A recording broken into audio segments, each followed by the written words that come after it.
Secretary గారు ఉన్నారు, అలాగే రామజోగ్ గారు, కేవీ సత్యనారాయణ గారు, మన సుబ్బారావు గారు, ప్రసాద్ గారు వస్తున్నారు.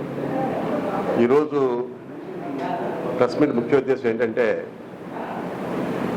మొన్న జరిగిన ఎన్నికల్లో కూటమికి సంబంధించి కాపు సామాజిక వర్గం 95% కూటమికి అనుకూలంగా పనిచేయడం జరిగింది. అది చంద్రబాబు గారు కానీ, లేకపోతే పవన్ కళ్యాణ్ గారు కానీ, అలాగే బీజేపీ పార్టీ కూడా దాన్ని గుర్తించడం జరిగింది. అంటే ధర్మిలా మనం చూసినట్టయితే కాపులకు సంబంధించి సంవత్సర కాలంలో కొన్ని ప్రయోజనాలు పొందాలని ప్రయత్నం చేసినప్పుడు కూడా ప్రభుత్వం నుంచి సరైన అంటే ఇప్పటికే చంద్రబాబు నాయుడు గారు గత ప్రభుత్వంలో జరిగిన అవకతవకలని సరి చేసుకుంటూ వస్తూ పాలన గాడిలో పెట్టడానికి ప్రయత్నం చేస్తూనే అనేక సామాజిక వర్గాలు కానివ్వండి, లేకపోతే అనేక వర్గాలకి అనేక ప్రాంతాలకు కూడా ప్రత్యేకమైన కార్యక్రమాలు చేస్తూ వస్తున్నారు.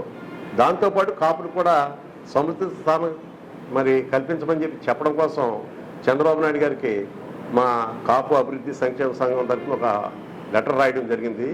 ఆ లెటర్ యొక్క సారాంశాన్నే మీ ముఖంగా పత్రికా ముఖంగా అందరికీ తెలియజేయడం కోసం ఈ పత్రికా సమావేశం ఏర్పాటు చేయడం జరిగింది. ముఖ్యంగా మనం చూసినట్టయితే రాష్ట్రంలో సింగిల్ లార్జెస్ట్ కమ్యూనిటీ సుమారుగా 18% ఉన్న కమ్యూనిటీ కాపు కమ్యూనిటీ. అది రాష్ట్రం అన్ని ప్రాంతాలు విస్తరించి ఉంది. దురదృష్టం ఏంటంటే ఇంత పెద్ద కమ్యూనిటీ కూడా ఆర్థికంగా కానీ, సామాజికంగా కానీ, విద్యాపరంగా కానీ, ఉద్యోగపరంగా కానీ చాలా వెనుకబడి ఉన్న విషయం అందరికీ తెలుసు. అది అన్ని వర్గాలకి తెలుసు, ప్రభుత్వాలకి అన్ని రాజకీయ పార్టీలు కూడా తెలుసు.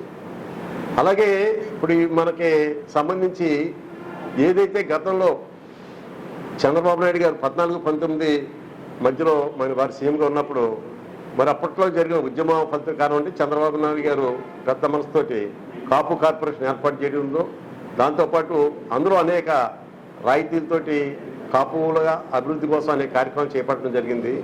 ఈ సంవత్సర కాలంలో ఆ కార్యక్రమాలు కూడా జరగట్లేదు. కాపు కార్పొరేషన్ సంబంధించి గతంలో అప్పుడు 1000 కోట్లు అంటే ఆ రోజు ఉన్న పరిస్థితి 1000 కోట్లు వారు ఇస్తానికి ప్రయత్నం చేసి జరిగింది.